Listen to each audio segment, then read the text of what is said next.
cambiato il Veneto da quando Cortina d'Ampezzo ospitò le prime Olimpiadi del 1956?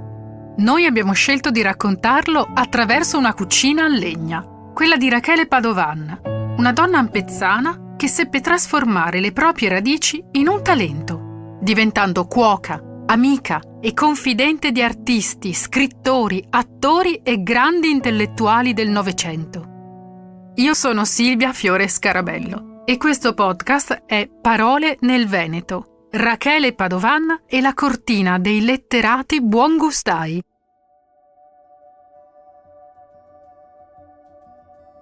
Da quando abbiamo iniziato questo viaggio abbiamo parlato di fili, di relazioni che si intrecciano nel tempo, fino a comporre un disegno più ampio, come in un grande arazzo in cui ogni storia trova il proprio posto.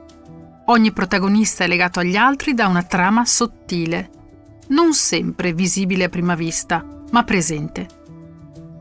Eppure, questa volta, il disegno sembra quasi impossibile. Rachele Padovan ed Emilio Salgari, Elizabeth Taylor e Richard Burton, Maria Callas e Franco Zeffirelli, il vino e la Pearà. Cosa può tenere insieme tutto questo? A guardarlo da fuori sembra un elenco disordinato. Invece un punto di convergenza c'è. Il comune denominatore è Verona. Per ragioni diverse, in tempi diversi, tutte queste storie passano da lì. Perché Verona è una città capace di trasformare la realtà in rappresentazione. Qui è ambientato uno dei drammi più celebri della letteratura occidentale, il Romeo e Giulietta di William Shakespeare. E poi c'è l'Arena, un'architettura romana che ogni estate si accende di luci e di musica e si trasforma in un palcoscenico a cielo aperto.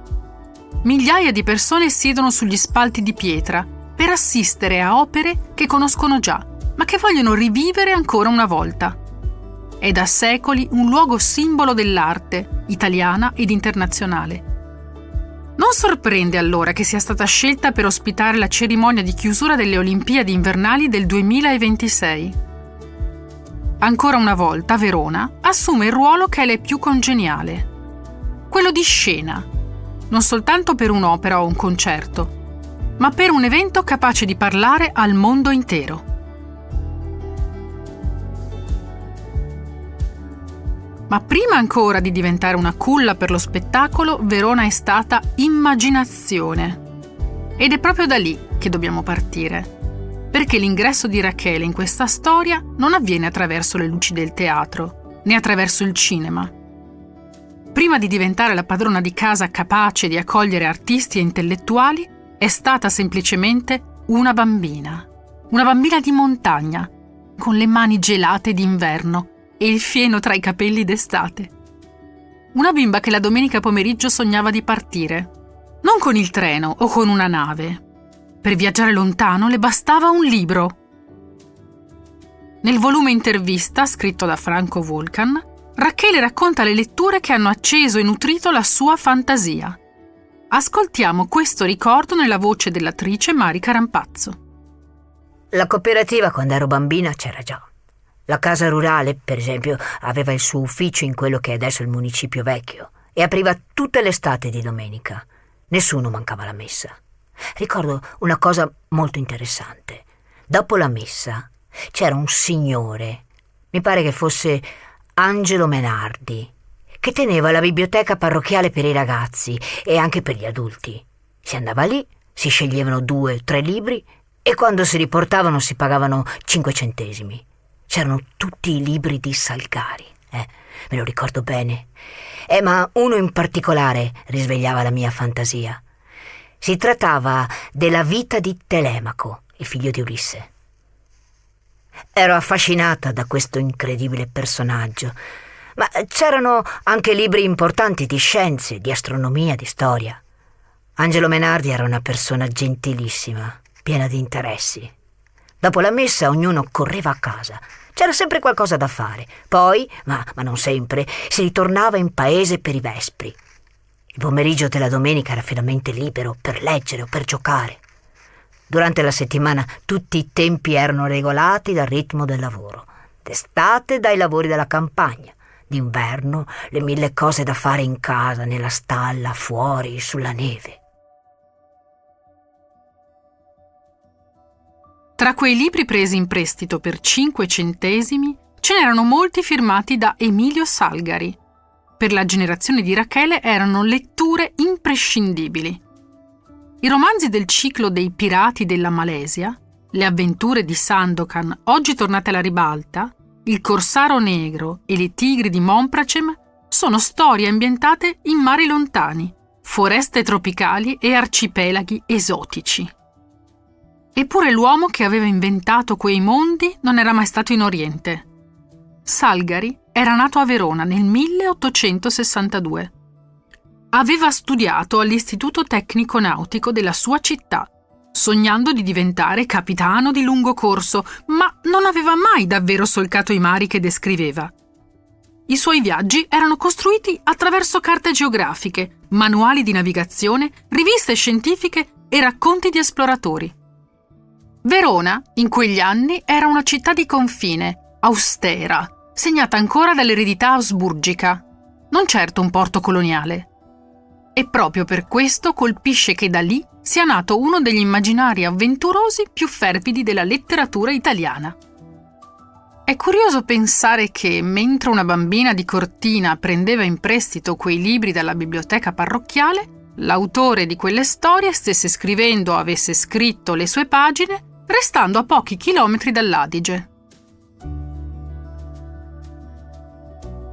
Se nel Novecento Verona ha dato all'Italia uno dei più prolifici autori di romanzi d'avventura, qualche decennio più tardi avrebbe incrociato un altro grande costruttore di immaginari, non più con atlanti e manuali di navigazione, ma con scenografie, velluti e architetture di luce. Verona, del resto, l'abbiamo detto, è una città che vive di rappresentazione, a cominciare dal mito di Romeo e Giulietta, un dramma scritto in Inghilterra alla fine del Cinquecento, ma ambientato qui. E tra le vie e le piazze del capoluogo scaligero che si sviluppa la vicenda dei Montecchi e dei Capuleti. Oggi più di 1,5 milioni di turisti arrivano ogni anno per entrare nel cortile del celebre balcone di Giulietta, un balcone ricostruito, storicamente inattendibile, ma a chi fa la fila per vederlo non importa che sia finto, conta ciò che rappresenta, l'idea dell'amore assoluto, tragico ed eterno. Questa vocazione alla scena, alla messa in forma del sentimento, attraversa i secoli e arriva fino al Novecento. Ed è qui che entra in gioco Franco Zeffirelli. Zeffirelli non era veronese, era fiorentino, ma con Verona ebbe un rapporto concreto e professionale. Dell'Arena fu direttore artistico, portando lì la sua idea di spettacolo totale, fatto di ricostruzioni minuziose, impianti scenici imponenti e attenzione quasi maniacale al dettaglio.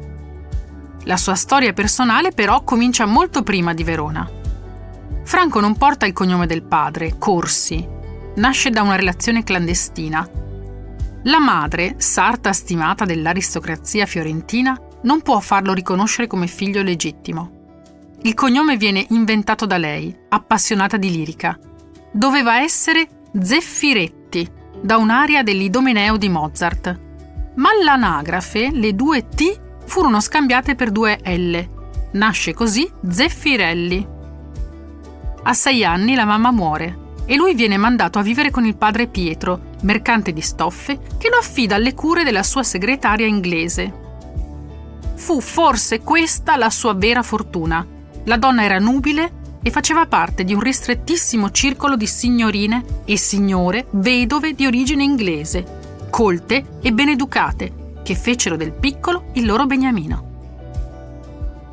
Franco cresce bilingue, immerso in un ambiente internazionale che più tardi si sarebbe rivelato decisivo per la sua carriera. Frequenta il liceo a Firenze sotto la guida di Giorgio La Pira, figura per lui fondamentale, e durante la guerra lavora come interprete per le truppe scozzesi presenti in città.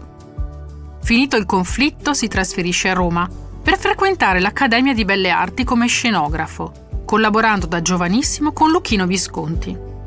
Passa poi alla regia, costruendo uno stile personale, soprattutto nelle opere teatrali. rigore storico, forte impatto visivo e gusto per la monumentalità. Uno stile inconfondibile, come ci spiega il regista Marco Segato. Zeffirelli è stato uno dei registi italiani più internazionali per quegli anni e questo è un dato che spesso viene un po' dimenticato. La sua carriera è iniziata nel migliore dei modi perché fu assistente di Visconti con altri paio di registi che non possiamo non citare perché Francesco Rosi e Pietrangeli rimangono nella storia del cinema italiano degli anni 70 e degli anni 80. Zeffirelli negli anni ha rappresentato tutti i drammi più importanti della storia dell'opera in tutti i teatri più importanti del mondo, dalla Scala al Metropolitan, all'Opéra, a Covent Garden, al Bolshoi, per cui tutto quello che ha fatto in ambito teatrale e operistico rimane a livelli altissimi.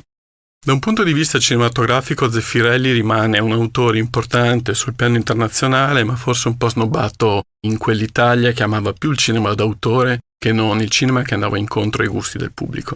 Del resto, non poteva reggere il confronto con registi come Fellini, in quegli anni, o Antonioni, che facevano un cinema che veniva premiato a Cannes, che vinceva l'Oscar come miglior film straniero, e che allo stesso tempo portava anche il pubblico in sala. Lo stile di Zeffirelli è in qualche maniera una sorta di tripudio di bellezza, ma anche si può dire che non sia mai fine a se stesso. Il valore estetico della messa in scena rimane a volte predominante rispetto a uno stile che è difficile, non riconoscere, proprio per la facilità con cui riusciva a dirigere attori internazionali come Mel Gibson, William Hurt, Judi Dench, McG Smith, Fanny Ardant, Jeremy Irons, giusto per non citare Richard Burton ed Elizabeth Taylor, che forse hanno in qualche maniera lavorato nel suo film più famoso che è La bisbetica domata. Quest'uomo, con la lirica nel DNA, oltre che nel cognome, ebbe il suo più celebre sodalizio artistico proprio con la più famosa soprano del secondo dopoguerra, Maria Callas, la Divina. È grazie al successo delle produzioni con la Callas che viene invitato in Inghilterra a mettere in scena al Covent Garden la cavalleria rusticana e i pagliacci. Ed è qui che il destino professionale di Zeffirelli riceve una spinta decisiva. Franco è italiano, ma come sappiamo, praticamente madrelingua inglese. Forse anche per questo conquista il pubblico britannico, che gli affida la regia di 3 opere di Shakespeare. Una sera, tra gli spettatori di Molto rumore per nulla, siedono Elizabeth Taylor e Richard Burton. I due gli fanno una proposta irrinunciabile: dirigere il film che desiderano produrre e interpretare insieme, La bisbetica domata. Il successo apre definitivamente a Zeffirelli le porte del cinema internazionale. Ma quelle stesse porte, sorprendentemente, conducono anche a Cortina, perché i nomi che riempivano i teatri di Londra e le sale cinematografiche americane, ad un certo punto si ritrovano seduti alla tavola di Rachele. Lo racconta Mina, la nipote. Allora viene una telefonata dalla Miramonti, dove alloggiavano la Liz Taylor, Richard Burton e Henry Fonda, e vogliono prenotare. La Rachele ha sentito Liz Taylor, ha detto ma no, lasciamo perdere, ho altri posti, no. Poi qualcuno le dice ma guarda che c'è anche Henry Fonda. Ah beh, allora sì. Allora organizziamo la serata e viene la Liz Taylor, che, dico la verità, io non ho mai visto degli occhi più belli dei suoi in vita mia. Una cosa incredibile, stupendi. Richard Burton non è venuto perché era leggermente, come si dice, alticcio, e invece è venuto Henry Fonda, che mia zia adorava, come molti di noi, perché era un attore meraviglioso. Quindi sono venuti a cena, molto familiarmente il tutto, è stato molto bello e così, e dopo vengono a salutare la Rachele. La Rachele saluta tutti e ai saluti Henry Fonda bacia la Rachele, e per la prima volta ho sentito la Rachele dire non mi laverò la faccia per una settimana perché ho ancora il bacio di Henry Fonda qui. Una delle rarissime volte che ho sentito la Rachele entusiasmarsi così tanto per una persona, ed è stato bellissima questa sua uscita, insomma. Dopo il successo della bisbetica domata, Zeffirelli compie una scelta rischiosa: affidare Romeo e Giulietta a 2 giovani quasi sconosciuti, Olivia Hussey e Leonard Whiting. Il pubblico premiò quella decisione e il film, un vero successo internazionale del 1968, consacrò la sua carriera. Zeffirelli fu anche amico di Mina e di suo marito, il pittore Renato Balsamo. Con lui avevano creato un rapporto di familiarità che andava ben oltre le occasioni ufficiali.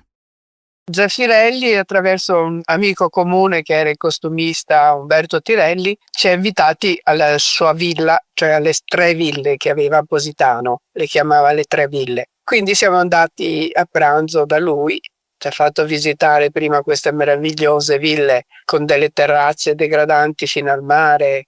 Lui invitava gli ospiti a pranzo suonando una campana e quindi quando era ora ci si trovava tutti sotto un meraviglioso pergolato pieno di fiori a mangiare su un tavolo grandissimo.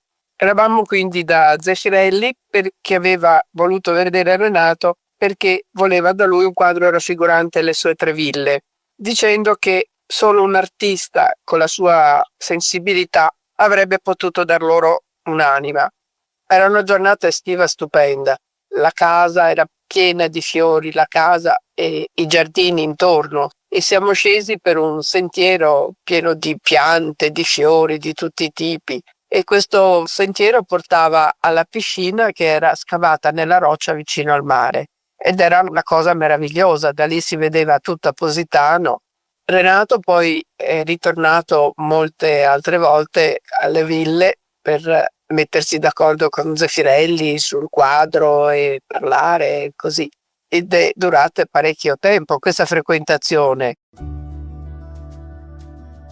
Dalle platee dell'Arena ai set cinematografici, Verona continua a mettere in scena le proprie storie, ma non tutte le rappresentazioni avvengono sotto i riflettori. C'è una dimensione più silenziosa che passa dalla tavola. Anche la cucina è un linguaggio. E quella veronese, come quella dell'infanzia di Rachele, nasce povera. La pearà, una delle ricette simbolo della tradizione gastronomica scaligera, ne è l'esempio più evidente. Non è un piatto aristocratico, né spettacolare. È una salsa fatta di pane grattugiato, brodo di carne, midollo e molto pepe. Ingredienti semplici, spesso di recupero, che appartengono alla cultura contadina. Si accompagna al lesso e si consuma soprattutto nei mesi freddi, quando il cibo deve scaldare e sostenere. Il pepe, un tempo spezia preziosa, introduce un'eco lontana di commerci e di scambi, ma il cuore del piatto resta domestico, essenziale. È una cucina che non cerca l'effetto, ma la sostanza. In questo, Verona non è affatto lontana dalla cortina agricola raccontata da Rachele, e in generale dai piatti della tradizione veneta. Cucine nate per nutrire e che attingono da diverse contaminazioni, come ci racconta il giornalista ed esperto di enogastronomia Renato Malaman. Il Veneto è stato una terra di grandi contaminazioni per effetto del passaggio di tante comunità che arrivavano da fuori. Pensiamo all'esempio di Venezia soprattutto, dove già nel 600 e nel 700 c'era una società che accoglieva comunità che arrivavano da lontano, pensiamo agli armeni, pensiamo ai tedeschi, pensiamo ai turchi, che lasciavano poi delle contaminazioni anche nella cucina. Pensiamo alla comunità ebraica di Venezia, che sappiamo chiusa nel ghetto, ma la cucina kosher poi si è diffusa anche fuori da questo limite cittadino.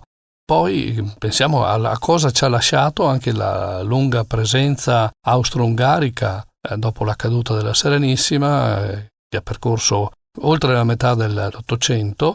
La troviamo anche in piccole cose, per esempio la diffusione della prugna come liquore, che accompagna ancora adesso tante volte il resentin che si beve dopo il caffè, questo liquore che non si trova tanto altrove se non nelle terre dove sono stati gli austriaci.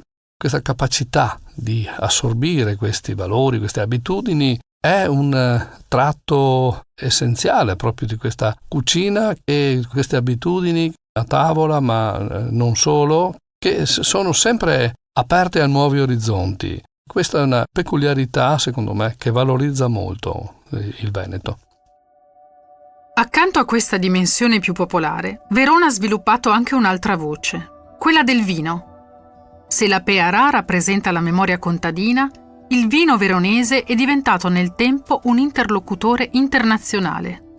Dalle colline della Valpolicella arriva l'Amarone, un rosso intenso e strutturato, frutto di un processo lungo e paziente. Dal territorio del Soave, di origine vulcanica, nasce un bianco più teso e minerale.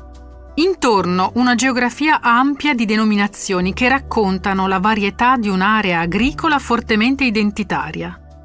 Quello con il vino è un legame consacrato anche dal fatto che la Fiera di Verona ospita ogni anno Vinitali, il più importante salone italiano dedicato al vino e ai distillati. Per qualche giorno la città cambia ritmo. Arrivano produttori, buyer, giornalisti, sommelier e importatori. Le lingue si mescolano nei corridoi, le strette di mano si moltiplicano, le agende si riempiono. Verona diventa un crocevia. Dentro la fiera si degusta e si contratta, si presentano annate, si raccontano territori e si costruiscono relazioni che spesso dureranno anni.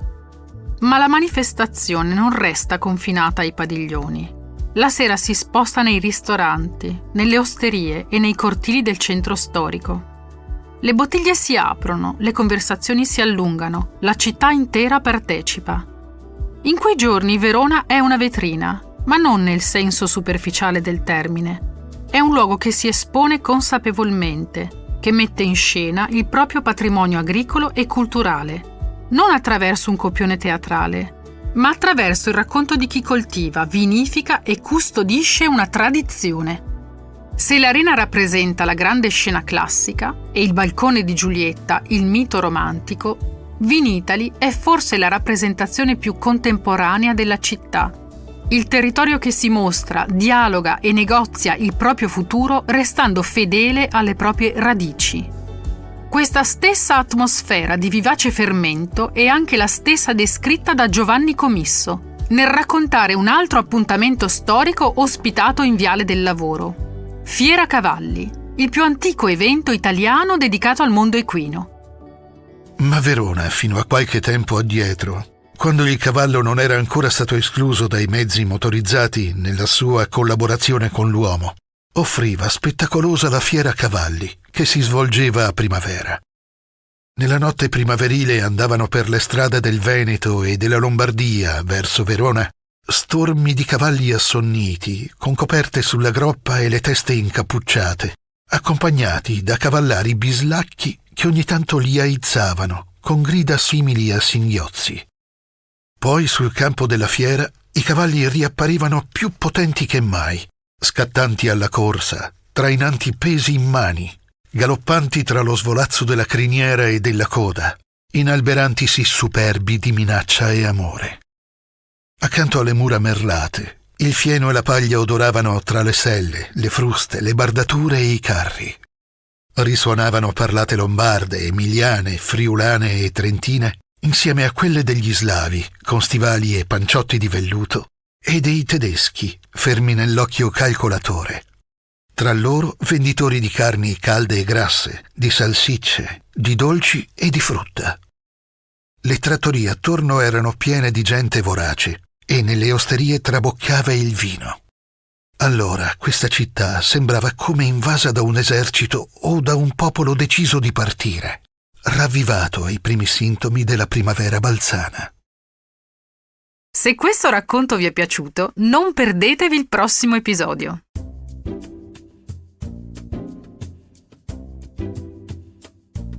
Avete ascoltato Parole nel Veneto, Rachele Padovan e la cortina dei letterati buongustai. Un podcast realizzato da Madagascar Communication con il contributo di Regione del Veneto. Scritto da Anna Ferrarese e Silvia Fiore Scarabello. La sigla, le musiche, il sound design e la post-produzione audio sono di Andrea Ascani per Globe Studio. La creative producer è Giada Kervatin. Il fonico di presa diretta è Michele Bacelle. Le fonti e i contributi audio sono indicati nella sinossi. Un ringraziamento speciale a Mina Buscicchio Balsamo, Marica Rampazzo, Renato Malaman, Marco Segato e al Comune di Cortina d'Ampezzo.